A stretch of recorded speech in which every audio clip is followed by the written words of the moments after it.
Good afternoon. છેલ્લે આપણે paper solution કર્યું હતું, બરાબર છે? એની આગળના લેક્ચરમાં મેં તમને 3 વાક્ય છેલ્લે લખાવ્યા હતા. એ 3 વાક્યનો આજે અભ્યાસ કરવો છે અને બહુ સરસ મજાનો આલેખવાળો ટોપિક એક છે અગત્યનો, એનો આપણે અભ્યાસ કરીએ, બરાબર? પ્રવેગ માટે આપણે એક્સ વિરુદ્ધ ટીનો આલેખ દોરવાનો છે. તમને મેં કેટલું કીધું ને એ પહેલાં મારે અહીંયા તમને પહેલાં કહેવું પડે, એ સમજવા માટે. બહુ મસ્ત ટોપિક છે. આપણે જુઓ, સૌ પ્રથમ એક્સ વિરુદ્ધ ટીના આલેખ દોર્યા હતા. કયો? હા. એમાં આવી રીતના 3 આલેખ મળ્યા હતા. સમજાય છે આનો મતલબ? અહીંયા તમે શું કહેતા હતા? તો કે ભાઈ કોણ સ્થિર છે. શું કામ સ્થિર છે? તો કે આલેખ કેવો મળે છે? સુરેખ, સમય અક્ષને સમાંતર. હવે આ આલેખ છે. અહીંયા આલેખ સુરેખ છે, આલેખ ઉપર તરફ જાય છે, એટલે વેગ કેવો? તો કે ધન. કેવી ગતિ કરતો હશે? તો કે ભાઈ અચળ વેગી ગતિ, અથવા તો તમે આને નિયમિત ગતિ એવું નામ આપ્યું. જો નિયમિત ગતિ થતી હોય તો વેગમાં ફેરફાર થતો હોય નહીં, અને વેગમાં ફેરફાર ન થતો હોય તો અહીંયા પ્રવેગ કેટલો હોય? 0. રેડી? આ ઈ આલેખની ચર્ચા. હવે આ જોવો તો એક્સ વિરુદ્ધ ટીનો આલેખ નીચે ઉતરે છે. કેવો હશે વેગ? ઋણ. ગતિ તો કેવી હશે? અચળ વેગી. અહીંયા પ્રવેગ શું હશે? તો કે 0. બરાબર? આ એક્સ વિરુદ્ધ ટીના આલેખોની ચર્ચા કરી. એવી જ રીતે આપણે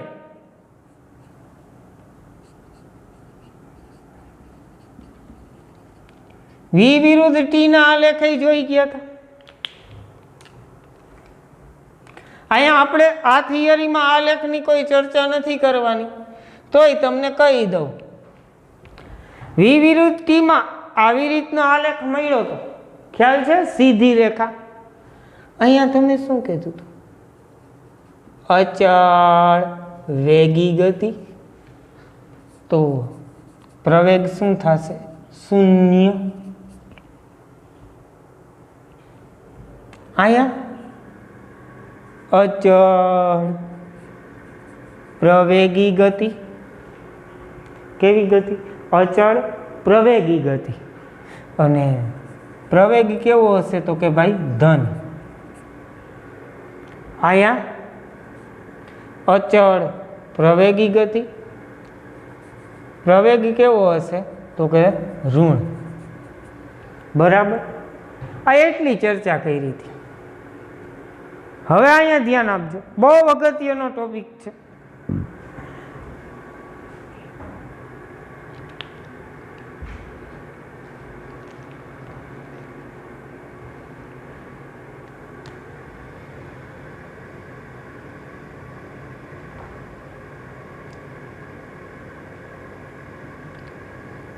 એક્સ વિરુદ્ધ ટીના આલેખ પરથી પ્રવેગી તથા પ્રતિ પ્રવેગી ગતિની ચર્ચા. જોઈએ હું બોલ લખ્યું છે. એક્સ વિરુદ્ધ ટીના આલેખ ઉપરથી કોઈ કણ પ્રવેગી ગતિ કરે છે કે પ્રતિ પ્રવેગી ગતિ કરે છે એ જાણવું છે. અહીંયા જોઈ લો, આ એક્સ વિરુદ્ધ ટીનો આલેખ. કણ સ્થિર, વેગ ધન, અચળ વેગી ગતિ, પ્રવેગ 0, વેગ ઋણ, અચળ વેગી ગતિ, પ્રવેગ 0. અહીંયા ક્યાંય તમે પ્રવેગની ચર્ચા કરી જ નહોતી, પણ હવે અહીંયા પ્રવેગની ચર્ચા આવે છે. હવે મને એ કહો, અહીંયા બે શબ્દ લખું છું. સ્થાનાંતર ઉપરથી પ્રવેગ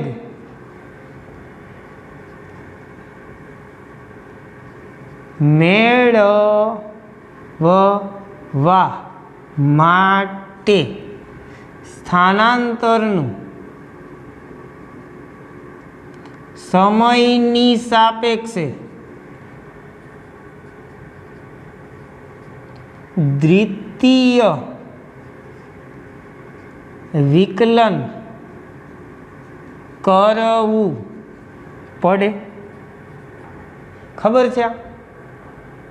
અહીંયા કીધું હતું સ્થાનાંતર વેગ પ્રવેગ dx by dt dv by dt. હા કે ના? આ બે વાત ખબર છે તમને? હવે જુઓ,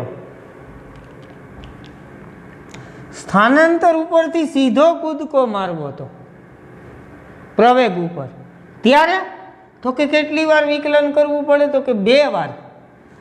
તમે dx square by dt square આવું કીધું. આ તમે ભણી ગયા. મેં અહીંયા એ જ લખ્યું છે કે ભાઈ સ્થાનાંતર ઉપરથી પ્રવેગ મેળવવા માટે સ્થાનાંતરનું સમયની સાપેક્ષ દ્વિતીય વિકલન કરવું પડે. ઓકે, હવે જુઓ, આ પ્રેક્ટિકલ બાબત છે, તમારે અહીંયા યાદ રાખી લેવાની છે. કોઈ પણ વિધેયનું દ્વિતીય વિકલન આલેખની વક્રતા સાથે સંબંધ ધરાવે છે. આલેખની વક્રતા સાથે સંબંધ. વક્રતા એટલે વળાંક. આલેખમાં જે ગોળાઈ આવે છે, ગોળાઈ, એ ગોળાઈની સાથે સંબંધ ધરાવે છે. અત્યાર સુધીના આપણા એક પણ આલેખમાં ગોળાઈ નથી આવી. હવે ગોળાઈ લઈ આવવાની છે. હવે ગોળાઈ છે એ આલેખની વક્રતા સાથે સંબંધ ધરાવે છે. કેવી રીતે? જો વક્રતા ઉપર તરફ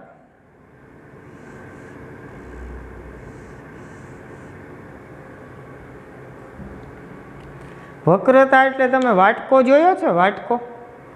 હવે વાટકો છે એ આવી રીતે ચતો હોય ને, અને તેમાં તમને આમ ખાડો દેખાતો હોય, એમાં તમે પ્રવાહી પાણી, છાશ ગમે તે ભરી શકતા હોય તો એ વાટકાને ચતો કહેવાય. જો વાટકો ચતો હોય તો પ્રવેગ ધન. વાટકો ચતો હોય તો પ્રવેગ કેવો? ધન.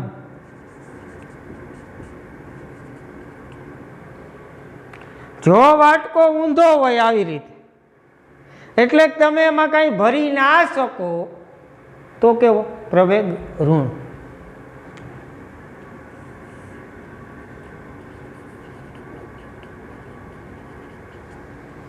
તો શું થશે?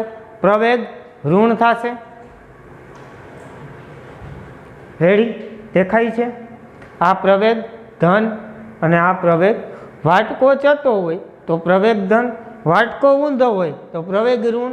પણ ક્યાં આલેખની અંદર? તો કે એક્સ વિરુદ્ધ ટીના આલેખમાં વાટકાઓ દેખાય તો.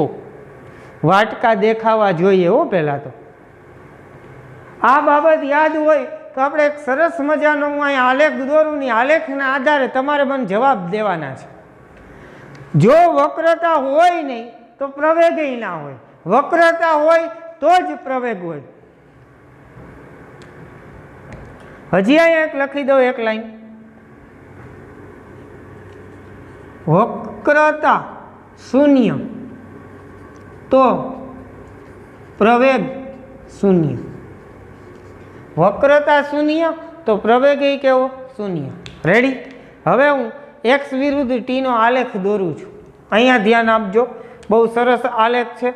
આ આલેખના આધારે કેટલાય બધા MCQ પૂછાય અને દરેક MCQ આ એક જ આલેખ ઉપરથી આવડી જાય. આ આલેખ સેલ્ફ ડેવલપમેન્ટ વાળો છે, એટલે આપણે ખુદે ડેવલપ કરેલો આલેખ છે.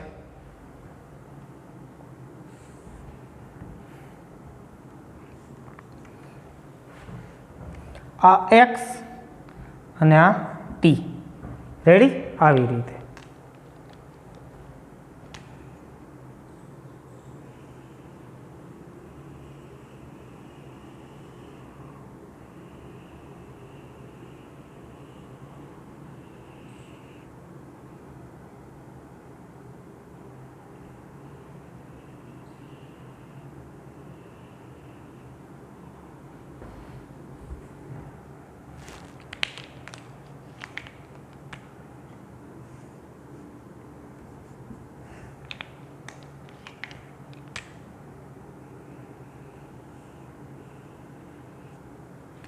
ભાઈ એક્સ વિરુદ્ધ ટીનો આવો આલેખ મળ્યો છે આપણે, એટલે આપણે અહીંયા એવું કહી શકીએ કે કણ છે એ નિયમિત ગતિ કરતો નથી. એટલે કણનો વેગ છે એ અચળ નથી, સતત વેગ છે એ ક્યાંક ક્યાંક બદલાતો હોય, અને વેગ બદલાતો હોય એટલે પ્રવેગ છે એ હોય. આ અનિયમિત ગતિ માટેનો આલેખ મેં અહીંયા દોર્યો છે. કેવી ગતિ માટે? અનિયમિત ગતિ. કેના વિરુદ્ધ કેનો આલેખ છે? એક્સ વિરુદ્ધ ટીનો આલેખ છે. હવે જો હું ટપકા કરતો જાઉં છું, એ ટપકા પાસે વેગનું મૂલ્ય ધન છે કે ઋણ એ તમારે કહેવાનું છે. પ્રવેગનું મૂલ્ય ધન છે, ઋણ છે કે શૂન્ય એ પણ તમારે કહેવાનું છે. હાલો, પેલું ટપકું આ કર્યું, એ ટપકાને એ કહી દઉં. હવે એ પાસે મારા બે પ્રશ્ન હશે દરેક ટપકા પાસે. પ્રવેગ ધન ઋણ કે શૂન્ય, વેગ ધન ઋણ કે શૂન્ય. બરાબર છે? ઓકે. તો ભાઈ કોઈ પણ ટપકું દોર્યું હોય ને તો એ ટપકા પાસે તમારે સ્પર્શક દોરવાનું. એટલે સ્પર્શક એટલે શું? તમે ભણી ગયા છો 9મા ધોરણમાં, 10 કે માત્ર ને માત્ર એ એક જ બિંદુમાંથી પસાર થતી હોય એવી રેખા.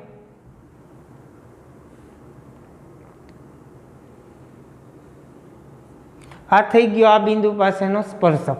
હવે તમે આ સ્પર્શક એટલે લીલી લીટીને ધ્યાનમાં લ્યો, ગ્રીન લાઈનને.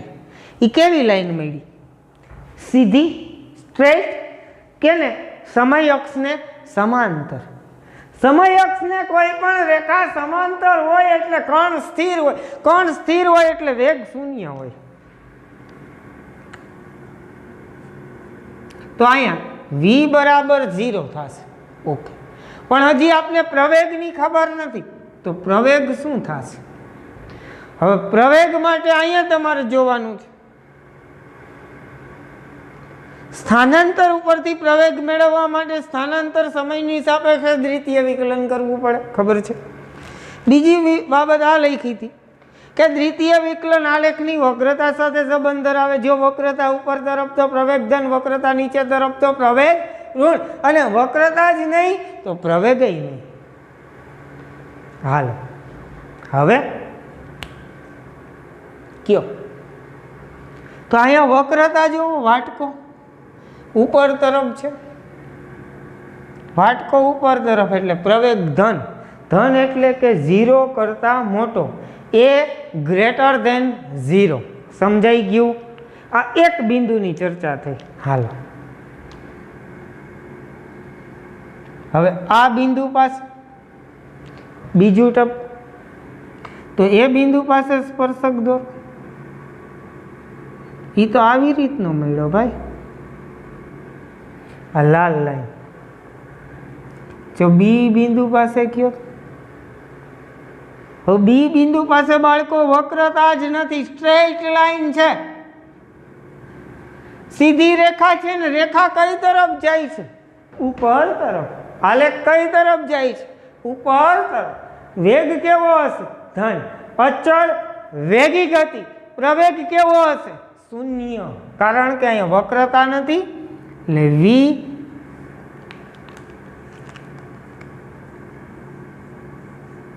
ગ્રેટર ધેન 0, એ બરાબર 0. રેડી? શું કામ એ બરાબર 0? તો કાંઈ વક્રતા નથી. હવે તમને કોઈ આ બિંદુ પાસે પૂછે તો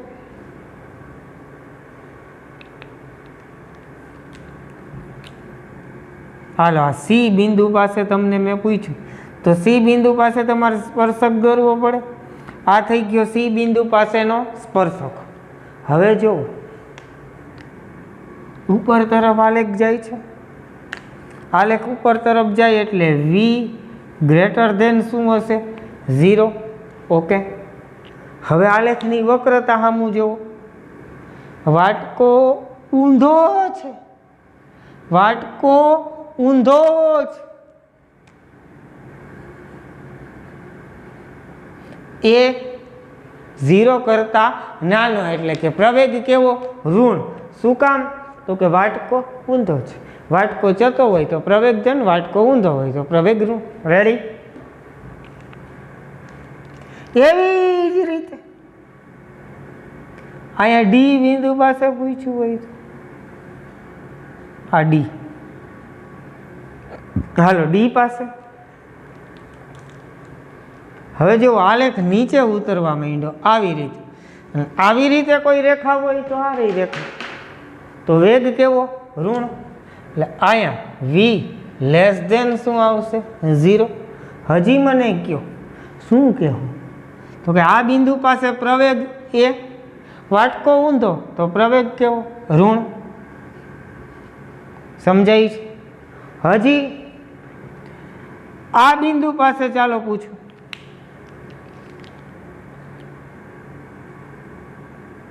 ઈ એ બી સી ડી અને અહીંયા એવો ઈ પાસે આલેખ સમય અક્ષને સમાંતર છે તો વી બરાબર 0.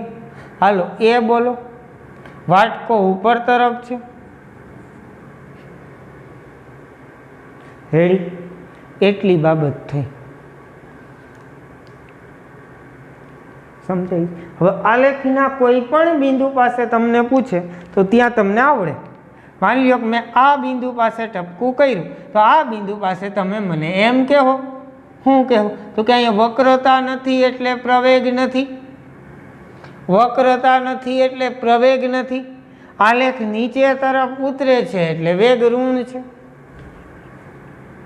આ બિંદુ પાસે પૂછે, આ બિંદુ પાસે પૂછે, આ બિંદુ પાસે પૂછે. ભાઈ હાલો આ બિંદુ પાસે આલેખ ઉપર તરફ જાય છે, વેગ કેવો? ધન. વક્રતા ઉપર તરફ છે એટલે પ્રવેગ કેવો? ધન. વાત પૂરી. આ હતી એક્સ વિરુદ્ધ ટીના આલેખની ચર્ચા. આના આધારે તમને કોઈ પણ મન થાય એવો આલેખ દોરીને કહી દે. આમ આવો એક્સ વિરુદ્ધ ટીનો આલેખ આપ્યો ભાઈ, અને આમ કીધું આવો આલેખ આપ્યો, અને તમને ક્યાંક એમ પૂછે કે આ એ બિંદુ પાસે પ્રવેગનું મૂલ્ય ધન, ઋણ કે શૂન્ય કયો? તો તમે એમ કહેશો ને કે આ વક્રતા આલેખની છે, એ કઈ તરફ છે? નીચે તરફ વળ્યો. અને વક્રતા નીચે તરફ હોય તો પ્રવેગ કેવો હોય? ઋણ હોય. આ બિંદુ પાસે પૂછે તો વક્રતા કઈ તરફ છે? ઉપર તરફ, તો પ્રવેગ કેવો હશે? ધન હશે. બસ આવા જ સિમ્પલ પ્રશ્ન છે એ આ આલેખ ઉપરથી પૂછાઈ શકે. ચાલો હવે આપણે એક હજી વધારે ચર્ચા કરવી છે. એ ચર્ચા કઈ હતી? તો કે છેલ્લે મેં તમને લખાવ્યું હતું એ કે ભાઈ વી વિરુદ્ધ ટીના આલેખ નીચે ઘેરાતા પ્રદેશનું ક્ષેત્રફળ, પથ લંબાઈ અને સ્થાનાંતરના મૂલ્ય આપે.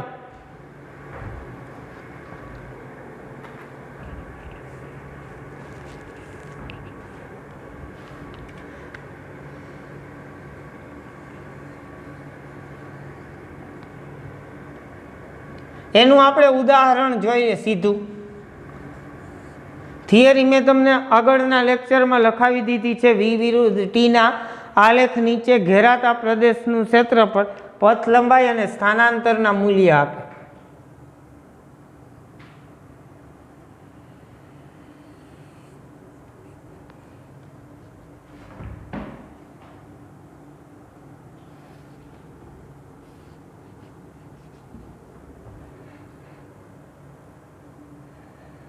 અહીંયા 0, અહીંયા 5,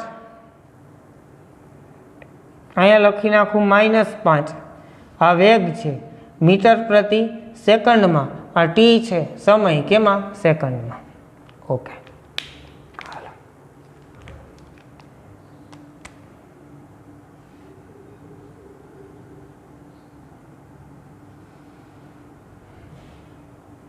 આલેખ આવી રીતે છે.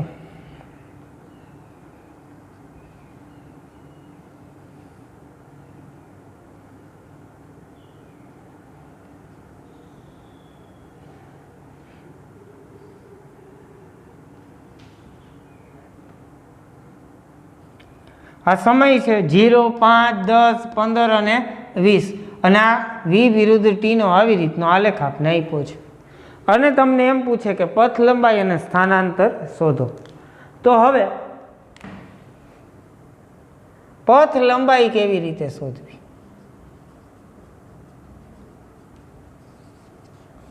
હાલો, પથ લંબાઈ કેવી રીતે શોધવી? તો પથ લંબાઈ માટે આપણે અક્ષની ઉપર તરફના ક્ષેત્રફળ અને અક્ષથી નીચે તરફના ક્ષેત્રફળ, બધાય ક્ષેત્રફળના મૂલ્ય કેવા લેવાના? ધન લેવાના. તો આનું ક્ષેત્રફળ A1 ગોતીએ, આનું ક્ષેત્રફળ A2 ગોતીએ. પથ લંબાઈ બરાબર શું થાય? તો કે A1 પ્લસ A2. હવે A1 એટલે શું છે? લંબચોરસ છે. હાલો, લંબચોરસનું ક્ષેત્રફળ આવડે? લંબાઈ ગુણ્યા પહોળાઈ. જો અહીંયા લખું છું, પથ લંબાઈ બરાબર A1 પ્લસ A2 બરાબર. હવે જુઓ, A1 એટલે શું? તો કે લંબચોરસ. A2 એટલે હું એ થોડીક વાર પછી કહું. તો હાલો, લંબચોરસનું ક્ષેત્રફળ લંબાઈ ગુણ્યા પહોળાઈ. લંબાઈ કેટલી? 0 થી લઈ અને 10 સુધીની. પહોળાઈ કેટલી? 0 થી લઈ અને 5 સુધીની. તો 10 ગુણ્યા 5 થઈ ગયું, પ્લસ A2. A2 જોવો ત્રિકોણ છે, ત્રિકોણનું ક્ષેત્રફળ આવડે સૂત્ર? 1/2 પાયો ગુણ્યા વેધ. 1/2 પાયો ગુણ્યા વેધ. હાલો, આ ત્રિકોણનો પાયો કોણ થાય? તો કે પાયો છે આ લાલ લાઈન થાય, અને વેધ છે તો કે આ લીલી લાઈન. હાલો, 1/2 પાયાની લંબાઈ કેટલી? 10 થી 20 સુધીની, એટલે 20 - 10, 1/2.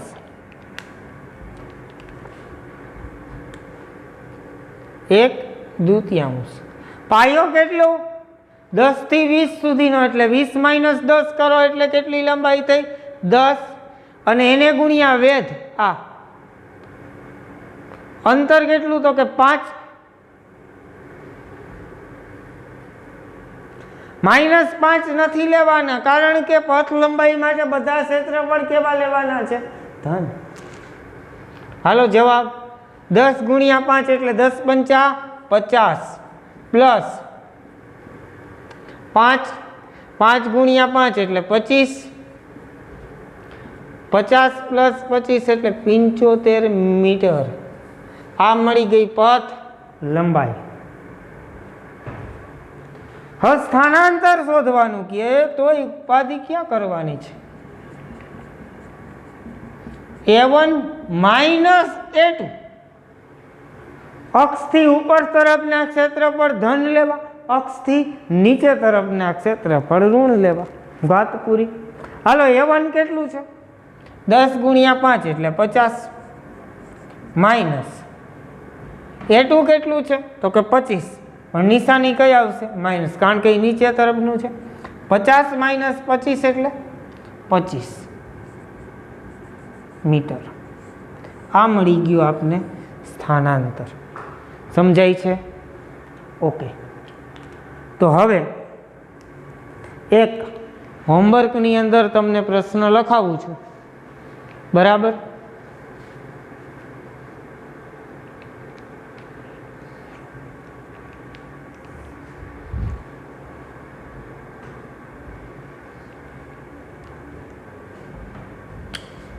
અહીંયા વ્યવસ્થિત આલેખ દોરી દઉં છું.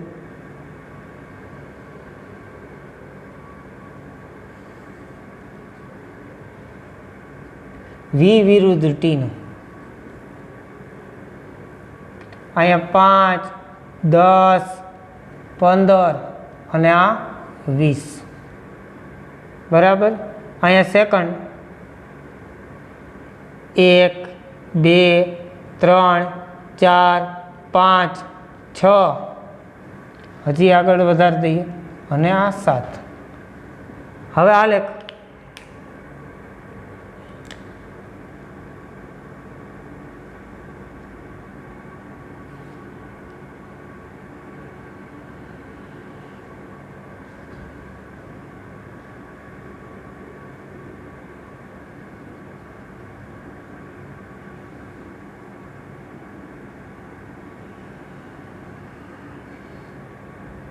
આવી રીતનો આલેખ છે. હવે સાંભળજો. કણે કાપેલ કુલ અંતર શોધો. મારો પહેલો પ્રશ્ન આલેખ ઉપરથી શું? કણે કાપેલ કુલ અંતર શોધો. બીજો પ્રશ્ન, કણે પ્રથમ 3 સેકન્ડમાં કાપેલ અંતર શોધો.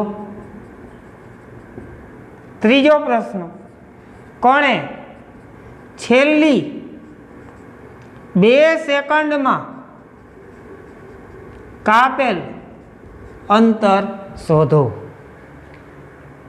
પહેલા કીધું કણે કાપેલ કુલ અંતર શોધવાનું. બીજો પ્રશ્ન, કણે પ્રથમ 3 સેકન્ડમાં, 1 સેકન્ડ, 2 સેકન્ડ અને આ 3 સેકન્ડમાં કાપેલું. ત્રીજો પ્રશ્ન, છેલ્લી 2 સેકન્ડમાં, એટલે આ 2 સેકન્ડમાં કાપેલ. સમજાઈ ગયું? આ કેનો આલેખ છે? વી વિરુદ્ધ ટીનો. આવી જ રીતે એ પ્રશ્ન સોલ્વ કરવાનો છે.